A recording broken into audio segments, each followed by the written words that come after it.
Ya, selamat siang Rizwandi. Assalamualaikum. Selamat siang Pak Edi. Ya, silakan nyalakan kamera Rizwandi. Saya Kristen, Bang. Jangan ngucapin assalamualaikum sama saya, dilarang sama Muhammad. Silakan. Oh ya boleh. Ya, silakan nyalakan kamera. Ya, Bang Rizwandi sudah menyimak dari tadi, Bang ya. Tidak, aku baru masuk ini. Oke, Abang Muslim. Ya Muslim. Muslim. Anda mendalami agama Islam? Ya alhamdulillah. Ya. Tahu itu bagaimana ayat-ayat yang diganti sama Allah? Ayat-ayat yang diganti yang mana itu, Bang? Tadi katanya mendalami agama Islam. Sekarang yang mana? Anda tidak pernah dengar, selama jadi orang Islam, pernah dengar istilah nasak mansukh nggak? Itu ilmu tinggi itu, Bang. Ilmu tinggi. Ya, jadi makanya saya bilang teman-teman, saya kalau mau membahas yang tinggi-tinggi sama orang Islam itu nggak bisa. Karena kebanyakan orang Islam itu tidak mengerti ajaran agama Islam. Bukan begini ya. Bukan tidak mengerti. Tapi Gimana? ya kalau kami kan ada kasta namanya. Ada yang orang awam, ada yang Oke, santri, Anda ada termasuk yang orang awam nggak? ya aku masuk di bagian situ. Orang awam. Kenapa ustadz-ustadz kalian tidak berani untuk meluruskan syubhat-syubhat ini? Yang bagaimana itu, Bang? Karena begini, kalau membahas masalah seperti itu akan banyak beraneka ragam pendapat.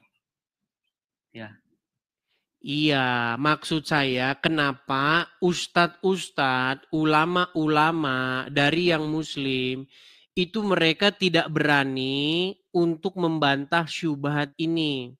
Karena setiap ustadz yang naik ke sini, kalau dia ngerti agama Islam, bukannya bantah malah mengiyakan. Apakah mereka nanti takut? Begitu loh. Enggak juga sih. Cuma ya Ustadz pun mempunyai beberapa tingkatan. Ada yang khusus bagian situ, ada yang khusus bagian ini, ya begitu juga. Jadi kalau Ya, kami tapi di kebanyakan mereka pasti tidak tahu, Bang. Kebanyakan mereka pasti tidak tahu.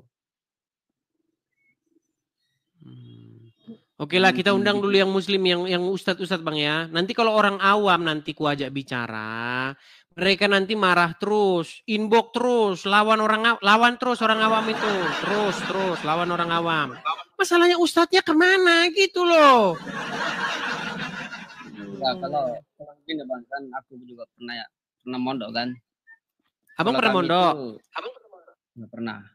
Kalau kami itu dilarang, soalnya kalau debat lewat online mesti offline, membawa referensi masing-masing, terus kita bawa kitab-kitab yang Bang, dipakai. kalau debat offline, kita perlu tempat, perlu izin, perlu akomodasi, perlu apa namanya tenda, perlu kursi, perlu daging rendang, perlu Enggak banyak juga Bang sih. duitnya. Enggak begini, kalau misalkan debat offline, nah itu akan Nanti lebih gampang kalau halalnya lagi. arahnya apa darahnya dihalalkan gampang gitu kan Bang. Bukan begitu. Lo enggak itu Kalau memang nyata Bang. Kalau debat sama orang Islam itu gampang nanti menghalalkan darah orang karena pengalaman-pengalaman debat begitu darah enggak dihalalkan. tergantung orangnya. Tergantung orangnya memang begitu terus setiap diskusi. Enggak lah, Lebih baik buktinya online saja. saja supaya apa? Kalau Anda emosi pun nanti yang Anda pukulkan tembok, bukan peserta ininya begitu. Kalian kan sukanya begitu, Bang. Anu Enggak lah, Bang. dikit marah. Gitu ya. Oke, Bang, aku kan sering juga mengikuti acara-acara di sini nih, termasuk di TV kan. Oke, abang udah lama nonton saya bang, nonton di TV udah lama. Enggak juga sih, cuma sering.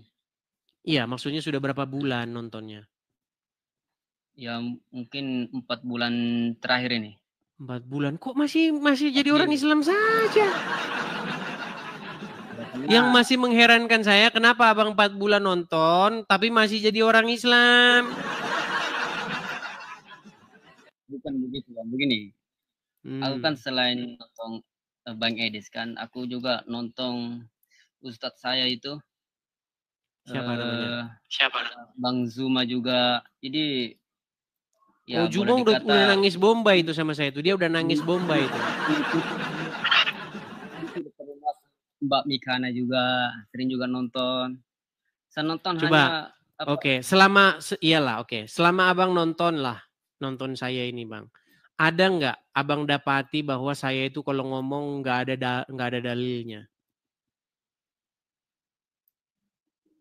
Yang selama saya kan semuanya dalil, ada semua. Ada dalilnya semua. Cuma begini Bang, dalam menjelaskan sebuah dalil yang Bang Edis kadang itu pertanyakan kepada orang-orang itu membutuhkan beberapa pendapat-pendapat. Jadi kalau untuk orang awam yang apalagi kalau dalil Quran ini tidak bisa kita jelaskan melalui akal logika. Ya, karena ketika baca Quran logikanya harus dibuang ke laut kan? Gini, karena Al-Quran itu turun sesuai dengan apa yang terjadi pada zaman itu, terus asal-usul ayat turunnya itu, dan masih banyak lagi referensi-referensi lain. Ada kurang lebih 15 bidang ilmu yang mesti kita pahami supaya kita paham. Abang ini sudah kena racun. Abang ini sudah kena racuni pemahaman-pemahaman para ulama. Di dalam Al-Quran bang. Bang, di belakang abang itu ada sinar matahari bang. Saya silau bang. Nah, gitu. Nah, gitu ya. Gini. Kan coba. Abang kan pakai kacamata. Tapi silau bang, silau. Nah, gitu mantap gitu. Nah, gini bang. Saya kasih aja satu contoh ya. Kalau Anda membaca Al-Quran, ada nggak tertulis di situ? Jikalau kamu mau memahami Al-Quran, maka kamu harus belajar 15 cabang ilmu kanuragan dan 2 ilmu kadikjayaan. Ada nggak kayak begitu? Itu tidak ada bang. Nggak ada. Terus kenapa Anda bilang, kalau mau paham Quran harus paham 15 cabang ilmu. Nahu, sorot, balaghah, mantik, syarab, putus gimana? Itu nggak ada bang di Quran bang. Itu adalah karangan para ulama. Begini bang, itu rumus. Iya, dapat dari mana? Begini, rumus yang dikarang oleh para ulama supaya kita orang awam ini paham. Bukan supaya kalian datang kepada mereka beli buku-buku mereka. Itu anggap ini bukan. Bang, itu terus-menerus digembar-gemborkan oleh ulama-ulama supaya kalian belajar kepada dia. Dan ketika kalian belajar kepada dia, dia dapat pemasukan. Buku-bukunya laku, gimana? Al-Quran tidak pernah bilang begitu, Bang. Di dalam Al-Quran, tidak ada ayat yang mengatakan demikian. Kalau mau paham Quran harus belajar 15 cabang ilmu. Gak ada, dari mana. Kalau mau belajar 15 cabang ilmu, itu ketika Sun Gokong ingin melawan Keratung Pei. Silakan. Kenapa dilakukan adanya 15 cabang ilmu? Karena di zaman sahabat kan seorang sahabat Nabi kami itu kan sudah paham semuanya masalah begitu, walaupun tidak diajarkan sudah paham. Karena dia kan asli bahasa Arab. Terus di bawahnya lagi tingkatan-tingkatannya. Nanti di zaman tabiin, kalau kami tabiin itu di bawahnya sahabat. Setiap 100 tahun itu ada ada namanya mujahid. Seorang mujahid ini yang risau dengan keadaan umat muslim ini. Semakin hari kok pemahaman Al-Qur'annya semakin mengurang, terus banyaknya orang-orang yang paham Quran meninggal. Maka dibuatlah yang seperti itu rumus-rumus, ibaratnya Baik. cara untuk memahami Baik. Al-Quran lah. Boleh saya jawab? Abang paham nggak yang 15 badan ilmu itu? Iya, ada nahu sorob, mantik, balaghah, bayan, kan itu semua. Nah, itu semua karang-karangan ulama biar apa? Biar orang itu, jadi mereka itu harus membuat dulu sebuah narasi. Inilah yang disebut dengan Freemason, Bang. Bukan Remason obat gosok ya, tapi Freemason, elit global muslim, ulama-ulama. Jadi mereka harus membuat sebuah frame, sebuah bingkai sedemikian rupa supaya muslim-muslim ini jangan sampai mereka baca Quran. Kita harus racuni mereka dengan pemahaman-pemahaman, paham mantek, balaghah, nahu sorob, bayan, dan lain sebagainya, 15 cabang ilmu. Supaya apa? Supaya jangan mereka secara langsung baca Quran itu. Nanti kalau dibaca secara langsung, murtad semua mereka.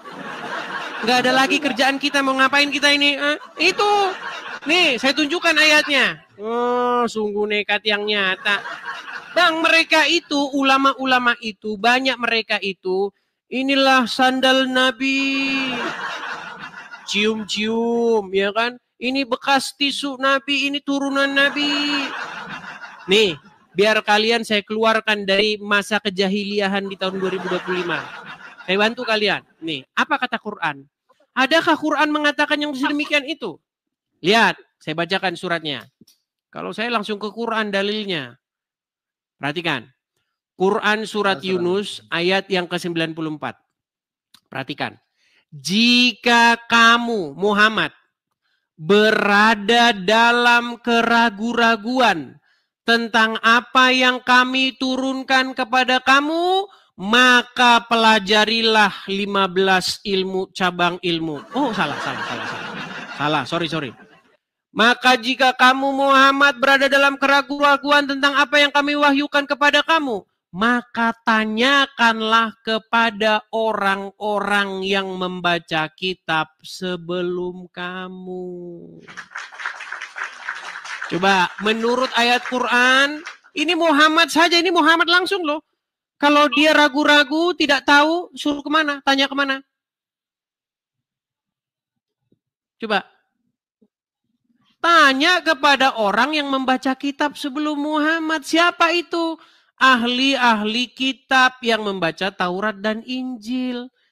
Di dalam ayat Quran disuruh baca Injil biar kalian paham. Tapi yang justru kalian lakukan malah sebaliknya. Malah ketemu sama Injil sama Taurat lari. Bener nggak orang Islam kalau disuguhin Injil, disuguhin Taurat, lari tunggang langgang? Haram. Kitab Injil jangan dibaca. Haram. Itu karena kalian sudah diracuni oleh para ulama kalian. Ini bukan haram sih bagi saya. Coba sekarang abang saya tanya, Bang, di rumah abang ada nggak Injil? Bang, di rumah abang ada Injil nggak? Nggak ada. Nggak ada. Quran menyuruh nggak beriman kepada Injil? Iya, beriman. Oke, di rumah abang ada hadis Bukhari, hadis Sahih Muslim, kitab ulama, kitab kuning ada nggak? Nggak ada. Kitab hadis Bukhari, Sahih Muslim, tuntunan sholat, zikir, pertanyaan alam kubur ada nggak? Coba abang jujur dulu, ada nggak kitab-kitab itu di rumah? Kalau yang itu akan ngambil yang mukhtasornya saja. Oke, ada. Ada nggak di dalam Al-Quran diperintahkan untuk beriman kepada kitab-kitab itu? Nggak ada. Nggak ada. Pertanyaan begini Bang, begini ya. Oke. Al-Quran gini Bang, makanya aku bilang Bang, sangat-sangat kuat kemungkinan orang Islam baca Quran itu sambil jungkir balik. Kenapa saya bilang begitu? Kenapa saya bilang, Anda kok berlebihan Bang? Enggak, saya nggak berlebihan. Gini, waktu saya baca Quran, tulisannya begini, maka berimanlah kamu kepada kitab-kitab yang sebelumnya. Apa kitab-kitab sebelumnya? Taurat dan Injil, betul? Ada 4 itu. Nah, Taurat, Zabur, Injil, betul? Betul. Nah, tapi karena orang Islam bacanya begini, dibalik. Makanya berimanlah kamu kepada kitab-kitab yang sesudah Al-Quran. Kalau begini bacanya sebelum Quran. Kalau begini yang sesudah Quran. Makanya kalian malah beriman kepada Sahih Muslim, Sahih Bukhari, pertanyaan alam kubur, tuntunan sholat, bebas dari riba. Itu bacaan kalian yang ada di rumah. Begini aku jelasinnya. Adanya kitab Bukhari Muslim itu salah satu metode untuk memahami Al-Quran itu. Karena kita orang awam mesti belajar, Bang. Salah satu cara untuk memahami itu ya mesti mempelajari kitab-kitab yang karangan ulama itu. Oke, kitab itu udah ada belum di zaman Muhammad? Asli daripada Al-Quran itu ya mesti merujuk kepada ulama. Oke, kalau Muhammad membaca Al-Quran, bingung kita. Oke, baik. Kalau Muhammad membaca Al-Quran, apakah dia merujuk kepada kitab-kitab Sahih Bukhari? Enggak lah, Nabi Muhammad yang ditujukan kepada Al-Quran. Iya. Kalau Muhammad membaca Quran biar dia paham, dia baca Taurat dan Injil. Tanya kepada yang membaca kitab sebelumnya. Tapi yang kalian lakukan justru sebaliknya. Kan begini, Bang. Tadi kan itu ayat dijelaskan. Itu sekiranya kalau misalkan ayat yang Allah turunkan kepada Muhammad itu ada keraguan dalam hati, kan disuruh untuk bertanya kepada apa ahli kitab. Kepada ahli kitab. Iya, tapi bukan kan, suruh baca Sahih Bukhari, Sahih Muslim kan? Tapi kan buktinya tidak. Terus kenapa disuruh tanya sama orang yang baca kitab? Artinya Allah menjadikan mereka sebagai rujukan atau tolak ukur, betul? Itu kan tadi ayat itu menjelaskan sekiranya Nabi Muhammad ini ragu. Kalau kamu ragu, tanya sama orang-orang membaca kitab sebelum kamu. Artinya mereka dijadikan rujukan, betul? Nah, kalau misalkan Nabi Muhammad ragu, tapi tidak. Iya, makanya tetap mereka jadi rujukan, betul? Nah, kenapa dijadikan rujukan? Karena dia mengetahui. Iya, karena kitab-kitab sebelumnya mengkonfirmasi Al-Quran tersebut, betul? Nah, betul. Nah, tetapi ternyata kalian tidak tanya. Makanya kalian berada di dalam kesesatan yang nyata. Bukan begitu. Bukan begitu anunya banyak. Kalau kami di Muslim ini rumusnya bukan di situ. Gimana? Memang kalau misalkan orang-orang luar Muslim mungkin lah rumusnya seperti itu. Kalau kami di Muslim tidak. Rumusnya gimana? Jadi kalau kami untuk memahami Al-Quran, rumusnya itu ya itu tadi. Baca kitab-kitab sesudah Al-Quran. Kitab-kitab yang di karangan ulama. Nah, makanya saya katakan, kalian inilah yang mengikuti hawa nafsu kalian. Ya. Bang, coba Bang, kutanya dulu sama Bang. Benarkah Al-Quran itu lengkap? Lengkap. Benarkah Al-Quran itu kitab yang memberi petunjuk dan penjelasan? Betul. Kenapa kok Anda jadikan kitab ulama yang jadi petunjuk dan penjelasan? Bukan Al-Quran. Nah, bingung kan? Katanya Quran kitab yang memberi petunjuk, kitab memberi penjelasan. Tapi malah kitab ulama yang memberi petunjuk penjelasan. Kan begini banyak. Untuk memahami Al-Quran. Nah, betul. Untuk memahami Al-Quran, mesti merujuk kepada kitab-kitab ulama. Karena kita sebagai orang awam mesti mempunyai guru, orang-orang yang mengajarkan kita bagaimana cara memahami Al-Quran yang betul. Nah, mesti kita merujuk kepada ulama tadi dengan karangan-karangannya itu. Karena begini, jarak kita dengan Nabi Muhammad itu tuh sudah ratusan abad, Bang. Jadi tidak mesti kita itu akan begini kita, Bang, kalau langsung merujuk kepada Al-Quran. Oke, baik. Boleh saya bantah itu? Boleh, tidak ada masalah. Baik. Ini kan gini, mengeluarkan pendapat ya, Bang. Baik. Sekarang kalau kita merujuk kepada kitab yang dikarang oleh para ulama. Menurut Al-Quran, surat Al-Ahzab, ayat yang ke-72.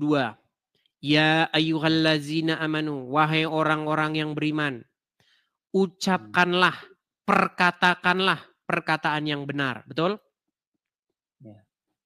Betul nggak? Betul. Oke. Tapi kalau kata para ulama yang merujuk kepada kitab hadis-hadis, boleh nggak mengatakan yang nggak benar? Boleh. Ya iya. Bertentangan nggak? Tidak. Baik, saya tunjukkan hadisnya ya. Memang siapin kirimin bodrek Pak Banu, teman-teman. Dekolgen. Sebentar ya. Nih, surat Al-Ahzab. Perkataan yang benar, begini Bang. Kalau mengenai perkataan yang benar, boleh kita berbohong. Ini kan kebalikan benar kan bohong ini. Baik. Saya Nah, tunjukkan kalau dulu masalah ayatnya Bang. perkataan, Sabar. Kutunjukkan dulu boleh, ayatnya boleh, ya. boleh. Kutunjukkan, kubalikan dulu kameranya ya. Memang mereka ini teman-teman akibat mengikuti para ulama. Kalau mereka ngikutin Injil, mereka nggak akan begini. Baik. Apa dikatakan di sini? Hai orang-orang yang beriman. Al-Ahzab 70 ya. Bertakwalah kamu kepada Allah dan katakanlah perkataan yang benar. Ya, betul. Menurut Anda ayat ini harus dipelintir nggak? Enggak. Enggak. Menurut ajaran yang tertulis dalam hadis, boleh nggak bohong? Boleh. Boleh. Apakah bohong itu mengucapkan perkataan yang benar? Meninggal dunia. Nah, bukan meninggal dunia ini bukan. Terus gimana? Apa jawabannya? Ini Bang. Begini, ayat ini secara umum. Nah, berarti ini kurang panu. Ada yang lupa. Allah berarti lupa di sini. Kurang lengkap. Bukan. Begini Bang, ayat itu ada dua. Astagfirullahaladzim. Bang, apakah Allah ini kurang lengkap menunjukkan ayatnya? Jadi di sini sudah jelas. Katakanlah perkataan yang benar. Nggak ada di sini kecuali lagi kepepet. Nggak ada. Itu kalau memahami Al-Quran dengan akal logika seperti itu Bang. Kalau memahami Al-Quran dengan tafsir beda lagi. Bang, menurut Al-Quran lengkap, jelas tidak? Iya, lengkap, jelas. Kalau sudah jelas dan lengkap, kenapa Anda pergi ke buku lain seolah-olah Al-Quran tidak jelas, kurang jelas? Yang begini Bang ya. Begini. Aku jelas. Begini Bang. Baik, saya balik lagi kamera saya Bang. Begini Bang. Mana? Yang kita imami ini, yang kita ikuti ini Al-Quran dan Sunnah. Sunnah itu adalah perkataan Nabi. Perkataan Nabi ini ada dua. Ya Bang. Bang, nggak ada sunnah Nabi Bang di Quran Bang. Di dalam Al-Quran tidak pernah ada sunnah Nabi. Yang ada sunatullah. Heran kalian ini nggak. Makanya teman-teman mereka ini baca Quran nggak dibaca artinya. Bang, saya tanya Bang. Ada nggak sunnah Nabi di dalam Al-Quran? Tidak ada. Banyak. Nggak ada. Yang ada sunnah Allah, betul nggak? Iya, betul. Di dalam Quran itu adanya sunatullah. Nggak ada sunnah Nabi. Bahkan ayat Quran mengatakan Quran itu jelas, lagi terperinci. Sunnah itu artinya apa Bang? Kalau menurut Abang? Sunnah itu maksudnya adalah sesuatu perbuatan yang atau sebuah ajaran, pengajaran. Terus? Yang harus Anda, yang kalau Anda harus ikuti gitu loh. Anda ikuti. Sunnah ini mempunyai pengertian yang luas Bang. Tidak mesti cuma satu saja. Ya. Jadi sunnah ini ada beberapa pengertian. Ada boleh dimaksudkan pertolongan, boleh diartikan sebagai pertolongan, boleh diartikan sebagai petunjuk, sesuatu yang disukai, tergantung kalimat. Ya, yang harus diikuti sunatullah apa sunnah Muhammad?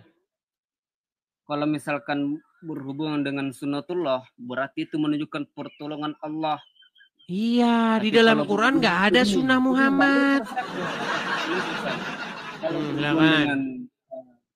berhubungan dengan sunnah Nabi, berarti petunjuk dari Allah kepada Nabi untuk umatnya begitu. Jadi kalau kami di Muslim mesti berpegangan antara Al-Quran dan hadis. Baik. Saya mau Terus, saya bantah dengan ayat Al-Quran. Belum selesai Bang.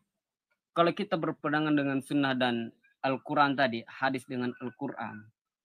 Terus kita kadang mendapati, apalagi kalau hadis-hadis ini Bang, kadang ada hadis yang bertolak belakang dengan Al-Quran. Soalnya bukan bertolak belakang, cuma asal usul diturunkannya Al-Quran dan hadis ini dengan hadis ini kadang di waktu yang berbeda begitu. Baik. Jadi saya pernah bilang begini Bang, tidak ada orang Islam yang percaya Al-Quran. Anda percaya nggak? Baik. Saya tunjukkan ayatnya ya. Jadi orang-orang seperti inilah yang sudah dicemooh oleh Al-Quran. Jadi kan, aduh, makanya orang Islam itu ngelawan Qurannya sendiri. Perhatikan ya, surat Al-Jatsiyah ayat yang ke-6. Itulah ayat-ayat Allah yang kami membacakannya kepadamu dengan sebenarnya. Maka dengan perkataan mana lagikah mereka akan beriman sesudah kalam Allah dan keterangan-keterangannya? Anda mau percaya kepada yang mana lagi setelah Al-Quran ini? Nah, Anda inilah orang-orang yang tidak mencukupkan diri dengan Al-Quran. Kalau kita paham Al-Quran dengan artinya Bang, kita gagal total. Baik, saya akan tunjukkan kepada Anda ya. Sebenarnya ya, Al-Quran itu adalah hadis, setuju? Ayat, bukan hadis, ayat.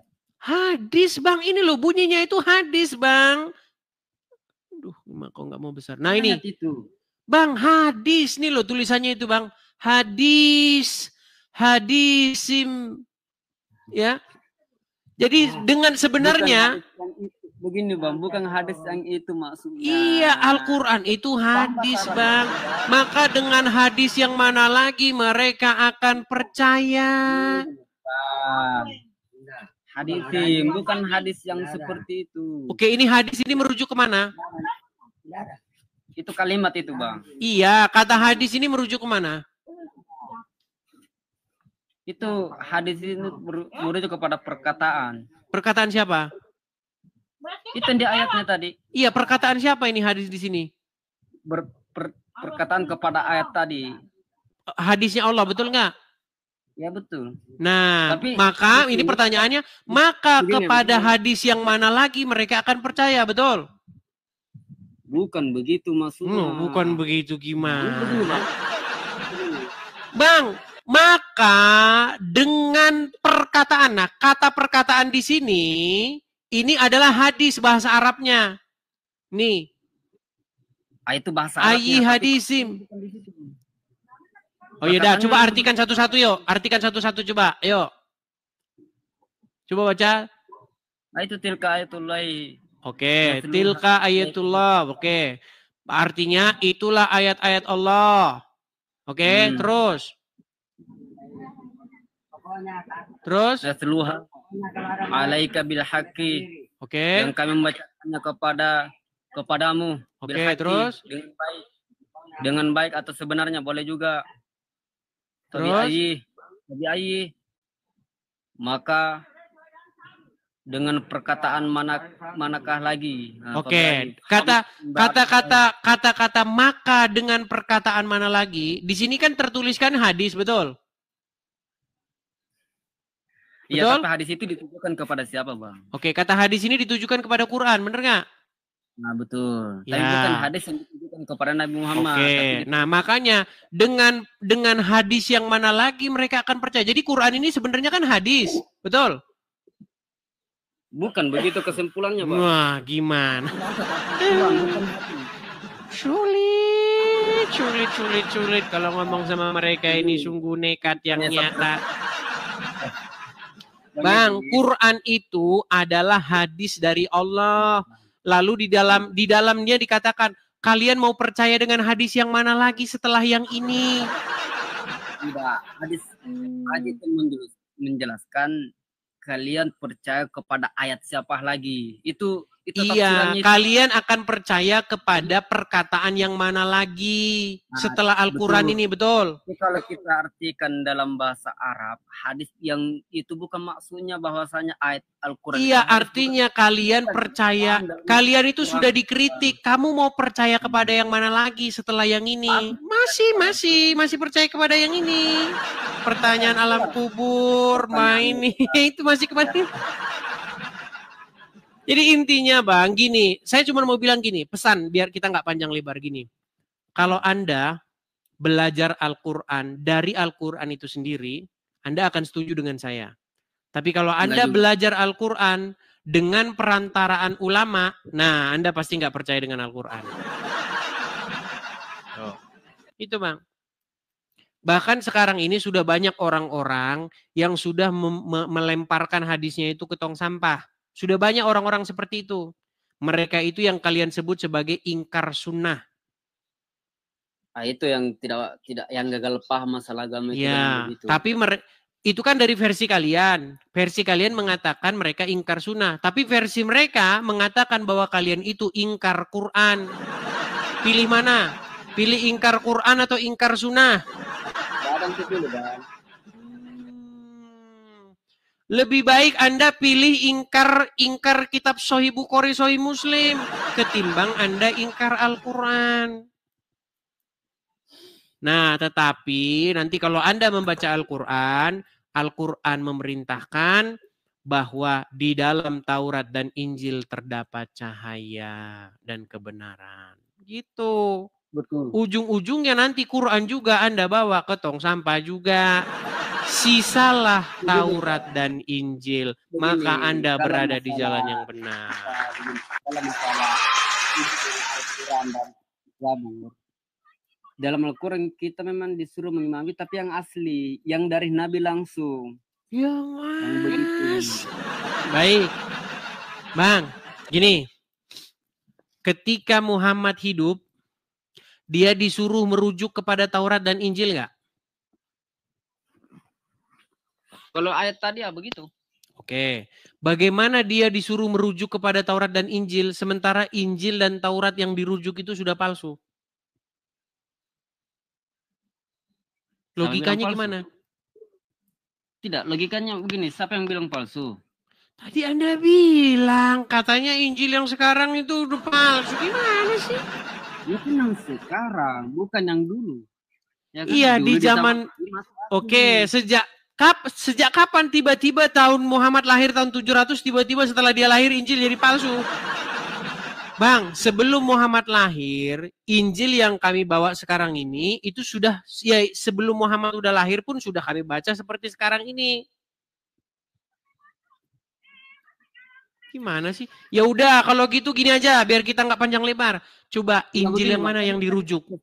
Sebentar Bang, gini biar kita ngomong secara logis nih. Yang dirujuk oleh Al-Quran itu Injil yang mana? Injil yang dibawa oleh nabi-nabi sebelum Nabi Muhammad. Mana barangnya? Dimakan kambing kan? Jadi kalian itu merujuk kepada Injil halusinasi, Injil yang nggak pernah ada. Gimana sih? Kalau Anda memang merujuk kepada kitab-kitab sebelumnya, mana kitab sebelumnya yang Anda maksud itu? Kok tiba-tiba jadi nggak ada? Nah, ini begini loh, kenapa pertanyaan langsung merujuk ke situ? Kan tadi pertanyaannya itu dengan ayat tadi, sekiranya Nabi Muhammad ragu, maka dibolehkan merujuk. Al-Quran mengatakan sesungguhnya di dalam Taurat dan Injil itu terdapat petunjuk dan cahaya. Nah, betul. Oke. Itu hanya dijelaskan. Oke, pertanyaan saya sekarang, Injil dan Taurat yang mana yang terdapat petunjuk dan cahaya itu? Ah, itu yang dibawa-bawa oleh Nabi tadi. Jadi Al-Quran itu Injil? Enggak juga. Buset, terus gimana ngomong sama Anda ini? Nah, Anda enggak paham begini Bang ya. Ini mengenai kitab Taurat, Injil, dan Zabur itu kan sudah dibawa oleh nabi-nabi sebelumnya dan itu sudah dijelaskan dalam Al-Quran. Betul nggak? Ya betul lah, karena saya Muslim. Bang, gini, saya kasih Anda contoh ya. Memang sebenarnya kalau merujuk kepada anonim, makin kita baca Quran, makin cepat-cepat kita ingin segera membuangnya. Coba ya. Anda ini ya. Coba Anda saya tunjukkan sebuah riwayat bagaimana Umar bin Khattab itu dimarahin dia sama Muhammad. Gara-gara membawa-bawa lembaran Taurat dan Injil. Ya. Saya tunjukkan dulu.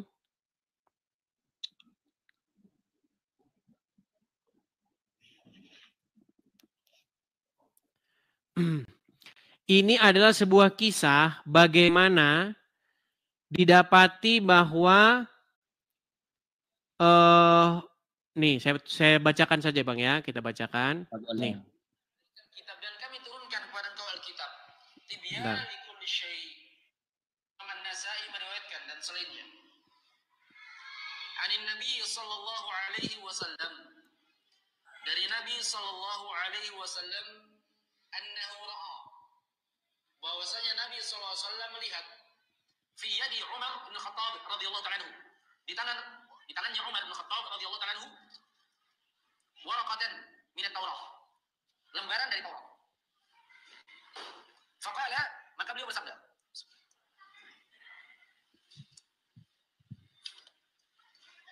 Amutahawwakuna ya Ibn Khattab. Apakah engkau meragukan wahai Ibn Khattab? Dalam riwayat yang lain dijelaskan maknanya ya. Asyakun anta Ibn Khattab.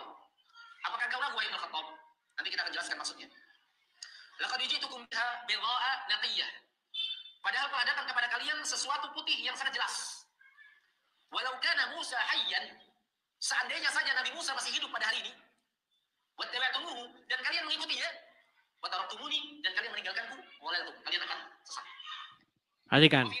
Perhatikan, perkataan Muhammad itu sangat bertentangan dengan Al-Quran.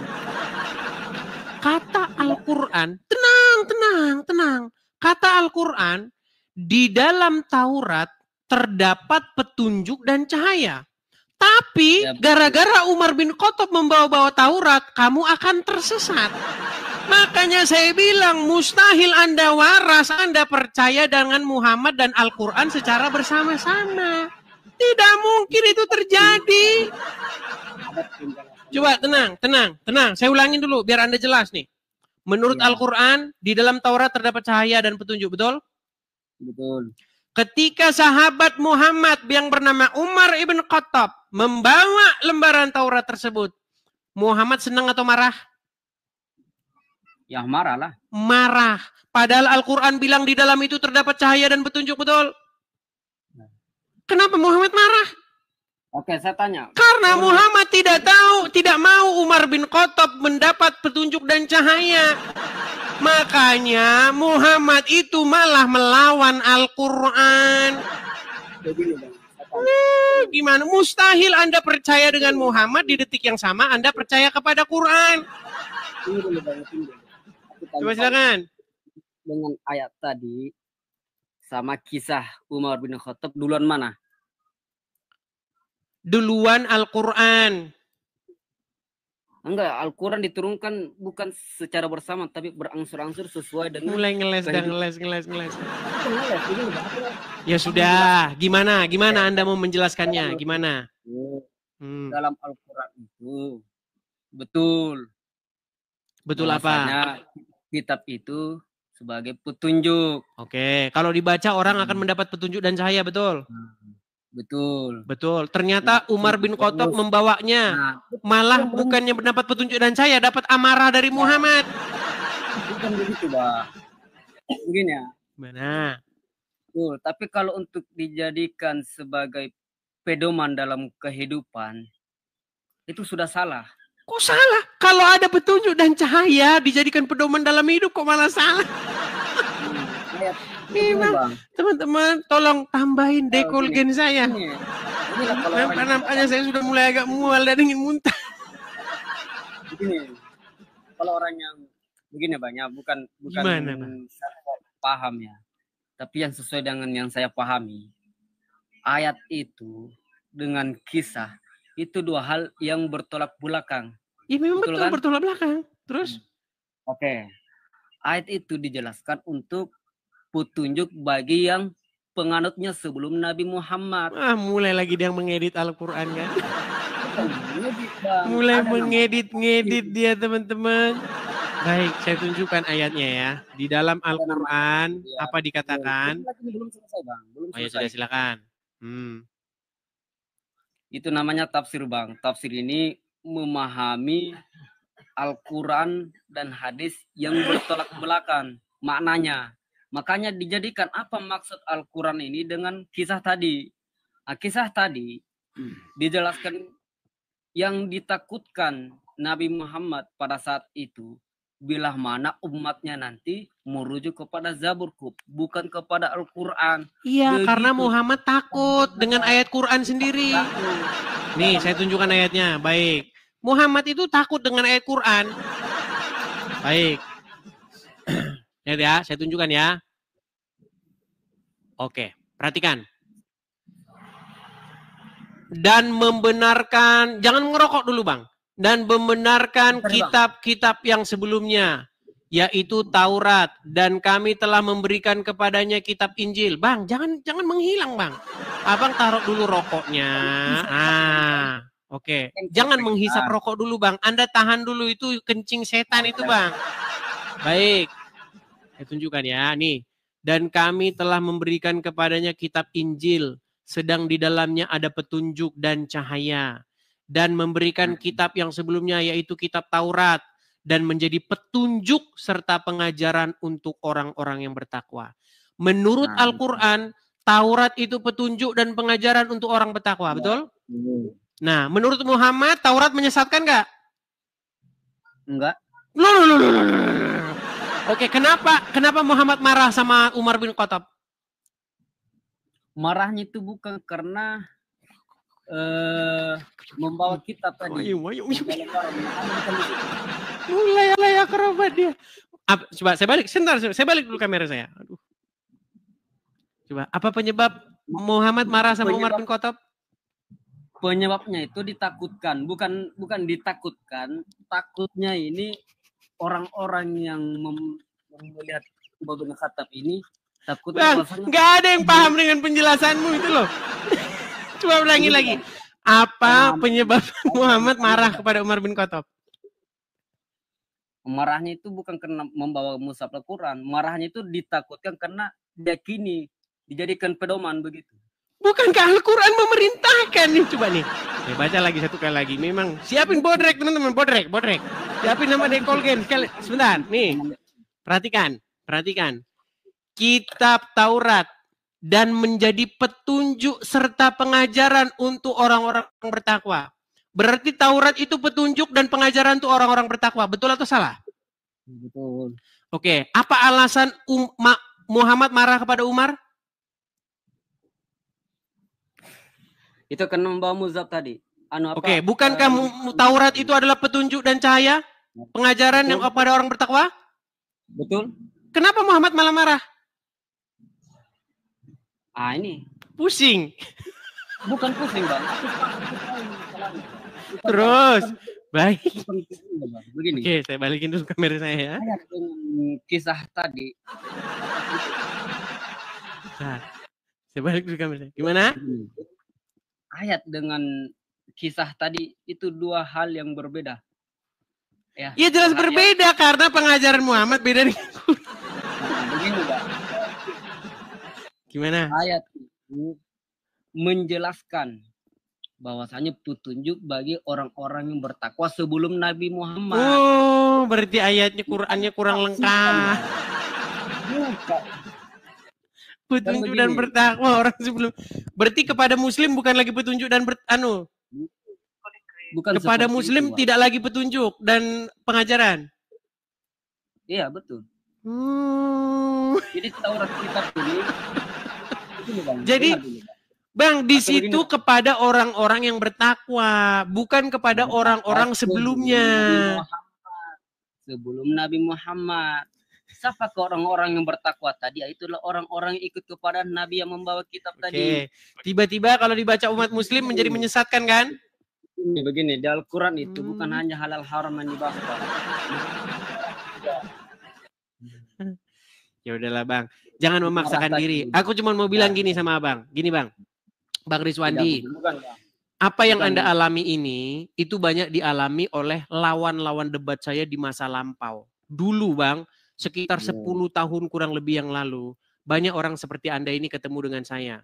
Ngeyel dia, terus bersikeras. Tapi Bang, 10 tahun kemudian, tenang Bang, tenang. 10 tahun kemudian dia ngomong sama saya, Dis, kamu masih ingat saya enggak? Oh iya, masih ingat. Dulu kan kamu masih ingat saya ngeyel kan? Tapi sekarang saya setuju dengan kamu katanya. Jadi saya nggak menyalahkan Anda. Anda ingat perkataan saya ini 10 tahun lagi, nanti Anda sudah berubah. Tidak ngeyel lagi seperti ini. Saya cuma mau bilang begini.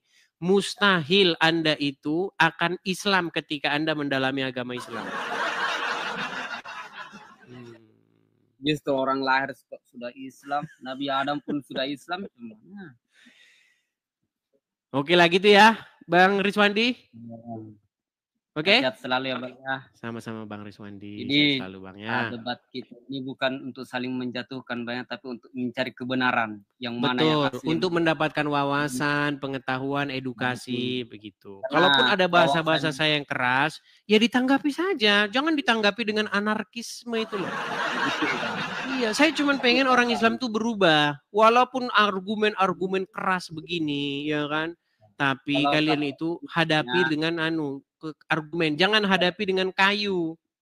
Betul Bang. Kalau saya sendiri pribadi ya, orang-orang Muslim yang berdebat dengan non-Muslim, terus dia tidak mempunyai referensi yang kuat, maka dia akan kalah. Karena referensi dalam Islam itu ada banyak Bu. Kitab-kitab terdahulu di ulama-ulama, karangan ulama yang. Iya, kitab-kitab karangan. Jadi kalau kita. Oke lah. Pesan saya kepada penonton ini, terus termasuk saya, untuk memahami Al-Quran itu tidak mesti dengan artinya. Itu salah itu memahami Al-Quran. Tapi memahami Al-Quran itu mesti kita mengetahui asal-usul terjadinya turunnya Al-Quran, terus penyebabnya apa, terus apa yang dilakukan para sahabat di saat itu sehingga Al-Quran turun. Dan ada tapi saya heran ini Bang, Abang kok ngajarin orang sementara Anda nggak bisa jawab. Oke lah ya, kita lanjut lagi nanti malam mudah-mudahan ya. Begini, Biar rehat dulu kita. Nanti kalau kita terus-terus kita nggak jadi rehat nanti Bang. Oke? Begini Bang ya, sebenarnya aku bisa jawab tadi. Cuma ya panjang walaupun kali lebar maksa lagi gitu ya, memaksakan diri gitulah ya jawabannya ya. Aku paham. Cuma ya akan terjadi panjang kali lebar pembahasannya, terjadi pertanyaan-pertanyaan yang ya kadang lupa waktu jadinya. Yeah. Itu kalau begini Bang, kalau misalkan boleh kita debat offline sajalah.